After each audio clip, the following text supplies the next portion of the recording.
Hi, everyone. My name is Alyssa Grant. I'm 29. Mom's voice still echoes in my head from that Thanksgiving evening.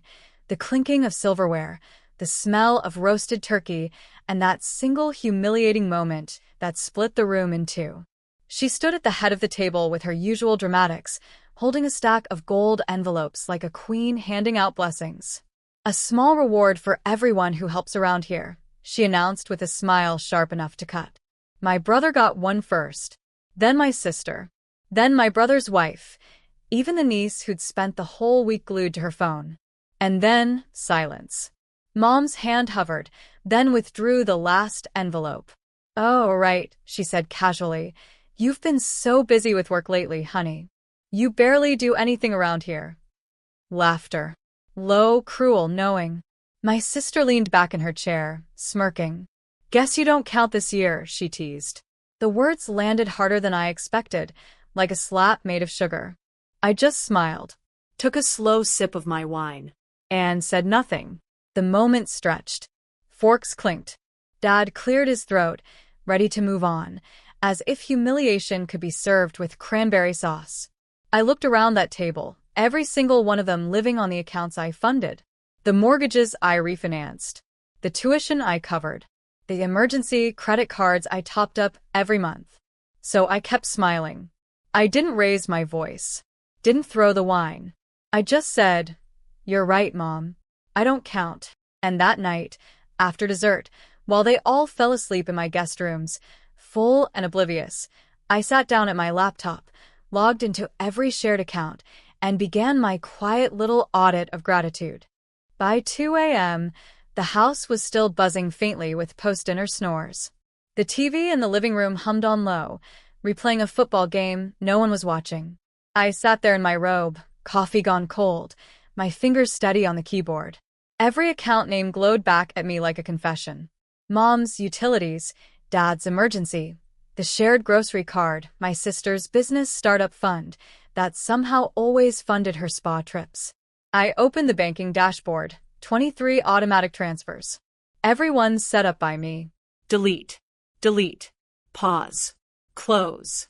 The sound of clicking keys was almost musical, like scissors cutting an invisible cord that had kept me tied to their approval. At 2:47 a.m., the final confirmation email arrived. All linked accounts disabled. I leaned back, silence filling the kitchen in a way that felt earned. Then I sent one last message to our family group chat. Happy Thanksgiving. I finally understand what being thankful for myself means. And I turned the phone face down. When I woke up to sunlight filtering through the blinds, the house was no longer silent. It was chaos. "Alyssa," my mother's voice cracked from downstairs. "The cards aren't working. I can't even pay for the breakfast order." I walked downstairs slowly, the smell of burnt toast greeting me before her fury did. Dad was on the phone with the bank. My sister was pale, scrolling through her phone like the numbers on the screen might change if she refreshed hard enough. "What did you do?" Mom demanded. I poured myself a glass of orange juice calm. "You said I don't help around here," I said, meeting her eyes. So I stopped. Her face drained of color, because she knew, this time, it wasn't rebellion. It was freedom. The silence after that was sharp enough to taste. Mom's lips trembled, torn between outrage and disbelief.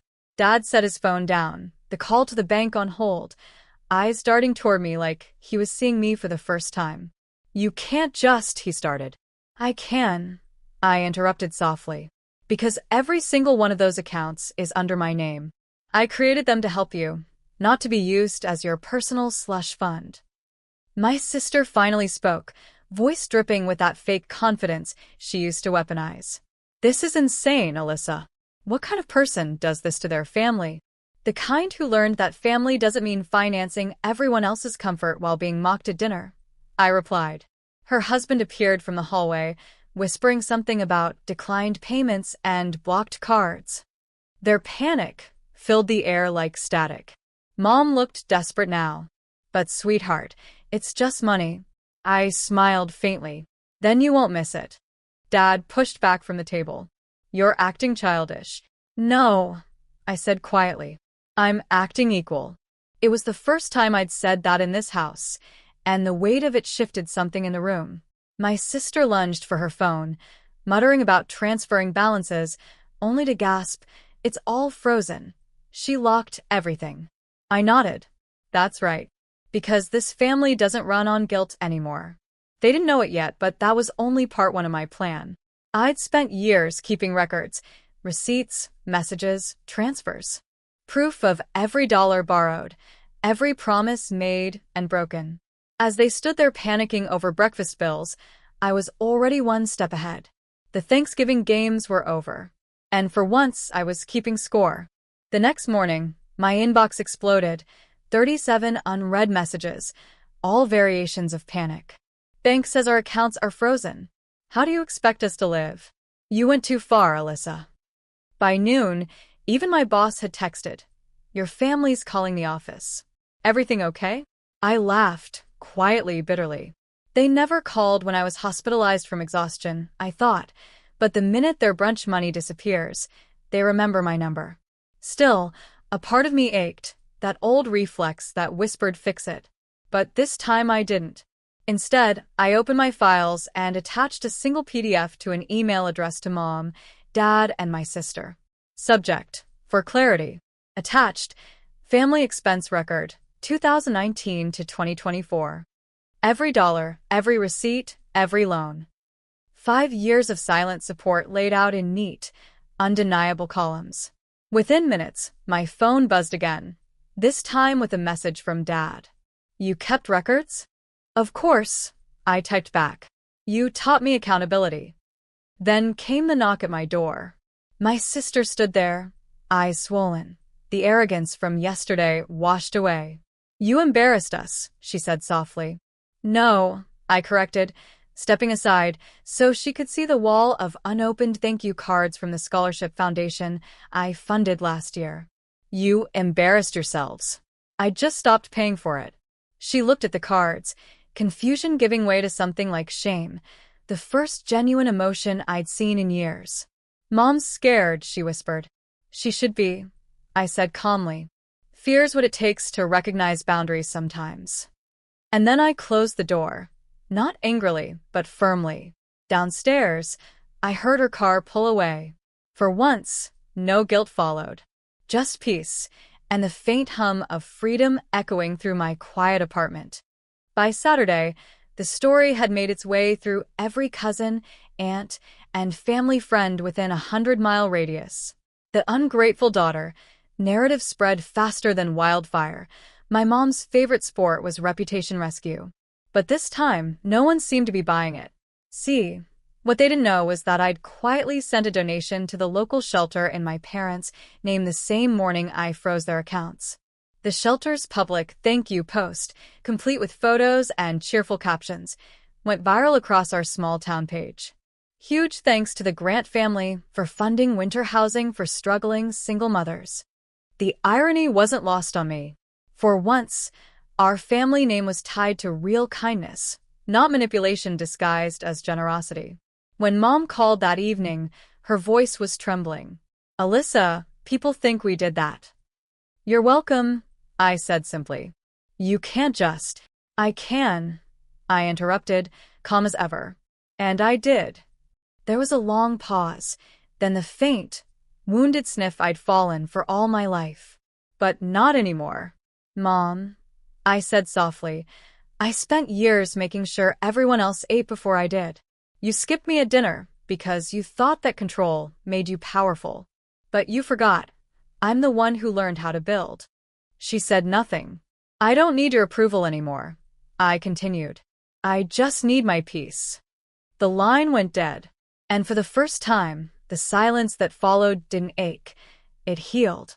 That night, I sat on my balcony, watching the winter lights flicker through the city skyline, my laptop open to the scholarship fund portal, a new round of applications waiting for review. I smiled. The cycle was broken. Sunday morning came quietly, no chaos, no calls. Just sunlight sliding across the floorboards and the smell of cinnamon coffee. I opened my email to find a single message from my father. No greeting, no apology, just one line. "You've proven your point." What do you want from us? I stared at it for a long moment, realizing he still didn't understand. This wasn't about leverage. It was about liberation. So I replied, nothing. That's the point. I hit send, shut my laptop, and exhaled. At noon, my phone buzzed again, but this time from someone who did matter. Naomi, my mentor at the foundation, texted, "Your proposal for the Independence Grant got approved. You'll be the keynote speaker at the Women in Finance Summit next month." My throat tightened. Years of giving, bending, breaking, and now, recognition not tied to obligation. When I stepped outside to clear my head, the cold air hit my skin like truth. Across the street, my sister stood by her car, hesitant. She waved weakly. I almost ignored her, but something in her eyes stopped me. She crossed the road, shivering. "They're losing it, Alyssa. Mom keeps calling people. Dad's furious." I just wanted to say I get it now. I raised an eyebrow. Get what? That you are the only adult in this family. I didn't respond, not out of anger, but out of peace. Some apologies aren't verbal, they're simply visible. She looked down. They want you to come by tomorrow. Talk things out. I smiled faintly. They've had 30 years to listen. I'll pass. As she drove off, I whispered to myself, some bridges don't need rebuilding. Some need to burn bright enough to light your new path. That night, I sat on my balcony with a glass of wine, legs tucked under me, city lights flickering below like old memories fading out. I wasn't celebrating their downfall, just the silence, the absence of guilt, the vanishing weight. Then a call came in from Uncle Daryl, the executor of Grandma Jean's estate. "Hey, kiddo. I've got something that belongs to you," he said. I frowned. "What do you mean?" He chuckled. "Your grandmother left a second trust, hidden from the rest of them. She knew how they treated you. Said if they ever pushed you out, this would push you forward." I nearly dropped the glass. It wasn't about the money, it was about the knowing. That someone in that tangled family web had seen me. The trust was worth $1.2 million. Set aside for education, business ventures, or a home anywhere I wanted. "I already have a home," I said. Daryl paused. "Then maybe it's time you give others what you never got." And that's when it hit me. By morning, I made calls, met with a lawyer, drafted a plan. My new nonprofit, Unwritten Daughters, would launch by spring. Scholarships for women cut off by their families. Emergency housing for girls escaping financial abuse. I wouldn't fight them anymore. I'd eclipse them. Later that week, I bumped into my father at the bank. A coincidence, or fate testing my peace. He avoided my eyes but still said, "You're welcome for everything we gave." I looked at him, calm as ever. "You gave me the most important thing, a map of what not to become." And as I walked past him, a strange lightness came over me. Not revenge, not pride, just release.